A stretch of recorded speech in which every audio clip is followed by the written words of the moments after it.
গগনে গরজে মেঘ, ঘন বরষা। কূলে একা বসে আছি, নাই ভরসা। রাশি রাশি ভাড়া ভাড়া ধান কাটা হলো সারা। ভরা নদী ক্ষুরধারা, খর পরশা। কাটিতে কাটিতে ধান এলো বরষা। একখানি ছোট ক্ষেত, আমি একেলা। চারিদিকে বাঁকা জল করিছে খেলা। পরপারে দেখি আঁকা তরু ছায়া মসি মাখা। গ্রামখানি মেঘে ঢাকা প্রভাত বেলা। এপরেতে ছোট ক্ষেত, আমি একেলা। গান গেয়ে তরিবে কে আসে পারে? দেখে যেন মনে হয় চিনি উহারে।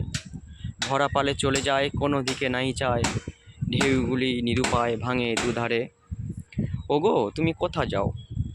কোন বিদেশে? বারেক ভিড়াও তরি কূলেতে এসে।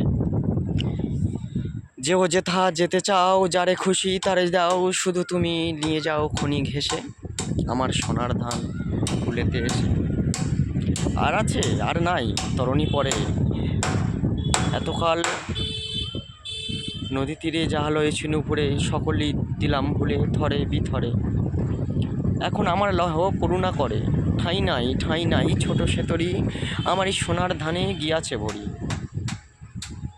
শ্রবণ গগন ঘুরে, ঘন মেঘে ঘুরে ফিরে, শূন্য নদীর তীরে গিয়াছে ভরি। যা ছিল নিয়ে গেল সোনার সেতরি। আজকের এই কাজের সময় নদীর উপরে দেখতে পাচ্ছ পিছনে একটা নৌকো যাচ্ছে। হঠাৎ করে কবিতাটা মনে পড়লো, রবীন্দ্রনাথ ঠাকুরের কবিতাটা সোনার তরী মনে হলো, একটু পাঠ করলাম। তাই কেমন হয়েছে জানাবেন সবাই।